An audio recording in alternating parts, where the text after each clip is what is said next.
Last year, during the pandemic, I worked at a barbecue restaurant. As we were opening back up our town, a wrestling event came to town. It was a company that I had never heard of. I saw a couple of people on the card that I had seen at $5 wrestling events and other small promotions like that. So I said, you know what, I'll go. Well, I went to their website and I saw something that changed my mind. It was Buff Bagwell. He was announced that he was going to be there. And I was like, okay, I have to go to this and I have to bring people. So I decided I'll bring my little brother. He's not much of a wrestling fan, but he at least knows who Buff Bagwell is, so it should be fun.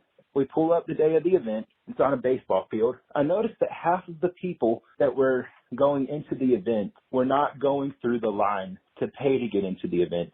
They were just going to the other side of the ball field and walking across. I was like, this is not a good sign. The show was supposed to start at 6, and at 7:30, the first guy finally walks up to the ring, and he's like, all right, guys, we've had a little bit of a delay. I'm thankful that y'all stuck around. We're going to have a good show. To kick things off, we're going to have prayer. And this guy starts praying, and then he does a stand-up comedy routine that lasts 20 minutes. The crowd does not care at all. We're just ready to see Buff Bagwell. In the third match, the one light they had on the ball field, the rest of the matches, we held our flashlights on our phones to the ring so that we could see what was going on. When Buff Bagwell was supposed to come out, the owner of the company finally came up to the ring and said, we have some bad news. Buff Bagwell was in a car accident a couple months ago, and he is not able to make it to tonight's event. I told my brother, we got to go. We got to go. We got to get out of here. Oh, you hit all the tropes of bad professional wrestling, including a show with $5 wrestlers.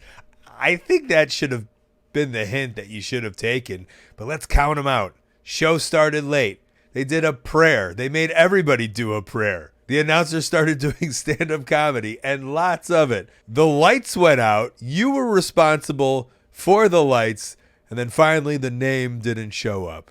We don't know who to blame for it. We never do. It's usually the promoter. As a wrestler, I say it's usually the promoter. It's usually the wrestler, but I'm going to take the side of the wrestler, obviously. But I'm glad finally you got smart enough to be like, we got to go. I did like how there was a Woodstock aspect to it, where everybody found the fence that was mashed over and just climbed over it and got into the show for free. But Freight Train and Jeff Hart weren't as good as Janis Joplin and Eric Clapton. They sound like they were supposed to be at Woodstock, I'm sure. Well, sorry you had such a bad experience.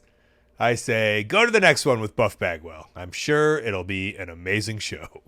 Hey, thanks for watching. That call was part of a whole podcast called Wrestling Anonymous. Listen to the whole thing weekly. Wherever you listen to your podcast, go subscribe. And while you're at it, subscribe right here on YouTube to Colt Cabana's channel. Thank you.